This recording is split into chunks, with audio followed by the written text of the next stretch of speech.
Happy Friday. I wanted to film this video just to update you all about where I'm at in the writing process. This is the printed manuscript of Between the Waves Draft 2. In this video, I'm gonna go over the plan that I have created for revising Draft 2. I feel like this is a different plan than probably most revision plans that you've seen, and I'm trying really hard to find someone who's gone through a similar process, but I feel like I'm going through it just because of my unique flavor of disorganization. I'm just gonna break it down what I'm doing, how I'm gonna revise, what the timeline is, and let you all in on that. If you saw the most recent vlog, I finished writing on Monday. There are quite a few chapters, especially towards the end of Between the Waves, the first book, that are going to need to be filled in. They're basically just a couple paragraphs of summary, I guess, explaining what I want to happen and why I want it to happen. I mean, not only did I want to just friggin' get this draft done, but the main reason that I actually kind of rushed through the end like that and finished those chapters is because the draft that I'm currently preparing for, that I am making a revisions plan for, is draft 3.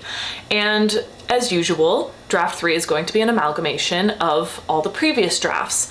But what's a little bit different than I feel like the usual writing routine and the usual drafting process is that my draft 1 and 2, rather than like draft 2 building off of draft 1 and therefore draft 3 building off of draft 2, which built off of draft 1, my draft 3 is going to be kind of an even mix of draft 1 and 2, because draft 1 of Between the Waves is what I started in NaNoWriMo of 2021, so in November 2021. I had the idea already, I wanted to query it. I've explained this a couple times in other videos about Between the Waves specifically. I was going to try and traditionally publish. Then as I got more into the story, I realized I wanted it to be a trilogy after a year and a half or so of debating how to publish. And a lot of stress and a lot of confusion in my brain and a lot of changing in the publishing industry in general that also kind of influenced my final decision on this, I decided to self-publish so that I could publish it as a trilogy, which obviously is going to change the plot a little bit, or a lot.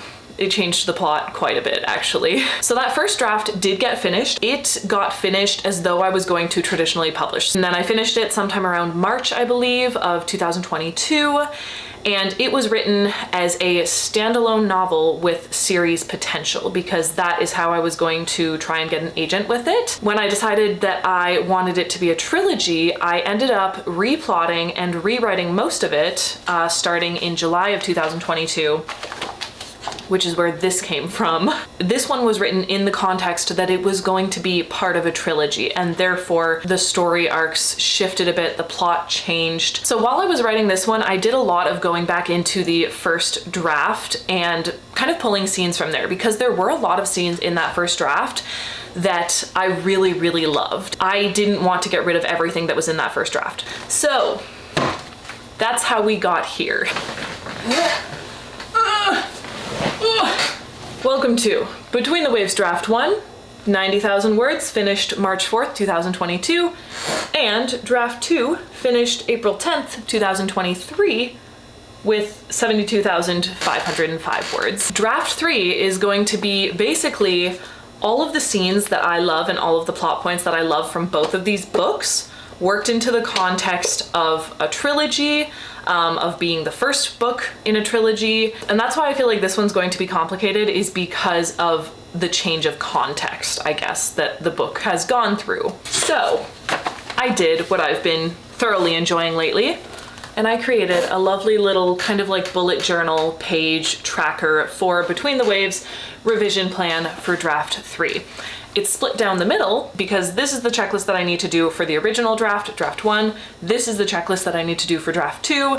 These are things that need to be done for both of them. Then there's a bit more information down here. I'm kind of just gonna give you an overview. A lot of the scenes can be used in the third draft, but I need to read through both of these drafts and figure out which scenes I actually want to keep. So I am going to do a read through of draft 1 as well as draft 2, and while I do that read through, I'm going to be keeping track of a number of things specifically focused around character development to start. The reason that I'm doing this is because I have come to the conclusion that the biggest issue with the story right now is a lack of knowledge about my characters. I've spoken about Between the Waves so much and the 9 realms and the world, and I love the world. I think it's incredible. And obviously you have to love the world. You have to be pumped about it, especially because it's literally like a multi-dimensional world with so many different like cultures and people and places to visit. I love everything about the world, which is incredible. And I have a good, solid understanding of the magic system. Again, all good things. But I've noticed that I am seriously lacking on the character front for this book. I've done a lot of character work. Like I've had a lot of workshops about learning your characters and understanding emotional changes and emotional arcs throughout single scenes as well as entire plays. Like I've put so much work into figuring out characters, and I still think it's something that I kind of struggle with. I don't really know why, but I still think that's not the strong point that I start with when I generally start my stories. And I want to change that, and it especially needs to change with this story. That's why the majority of the points on here for creating this third draft are going to be focused around characters. And I am going to do character files from both of the drafts. So I'll have a character file basically for each character, and then I'm going to take pieces from both drafts to add to the character files so that I can kind of like figure out what I have already established about the characters, what I already enjoy about them, what I want to keep, what I want to get rid of, that sort of thing. I'm also going to highlight all of the world building in both of these drafts, just because I have a world building Bible, but it's not as updated as it should be. And since there's been 2 drafts, I am willing to bet there are some inconsistencies in the world building. There's gotta be, you know? What I'm also doing is what I'm calling character inconsistency tracking. So just like you would track inconsistencies in the world building and the magic system and all of that, I'm also going to track inconsistency with the characters. So as I'm doing the read through, I am also going to be doing a scene analysis. So for me, this is gonna be a pretty simple scene analysis to start.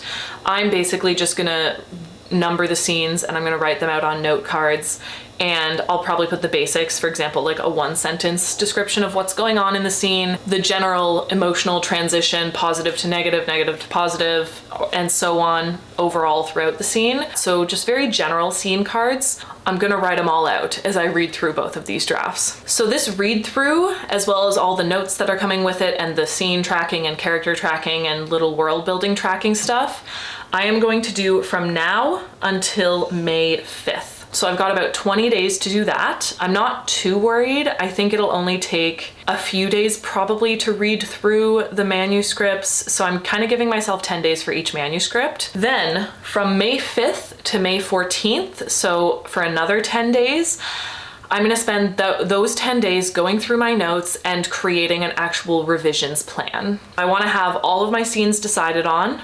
For the most part, I'm sure things will change, but from these 2 drafts, I want to have the strongest scenes and the scenes that I think are going to serve the story best picked out for draft 3.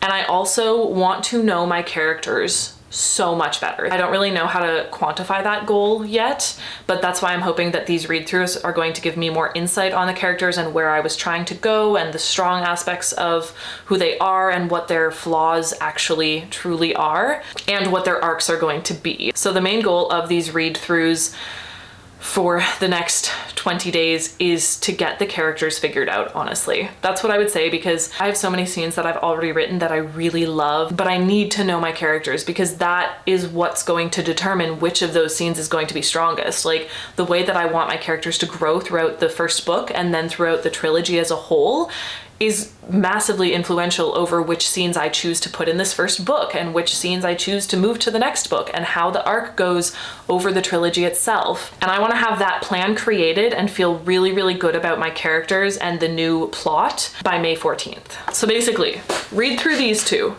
Make a note of all the scenes. Learn as much as I possibly can about all of my characters. Things that I couldn't figure out from the read through, figure those out, just come up with something. I have a couple character exercises that I'm going to be doing, and I think I'm going to share them either on here or on Patreon as well. Once I have a better grasp on those characters and their flaws and how they react, then I am going to line up all of those scenes that I just got, pick which ones I want for the first book, lay them out. And then once I've done all of that, I am going to do a very, very generic plot structure for the trilogy as a whole. But again, the reason that I feel like I question myself so much about the plot points is because I don't understand the characters enough. And if I don't understand the characters enough, how can I possibly understand how they're going to move the story forward?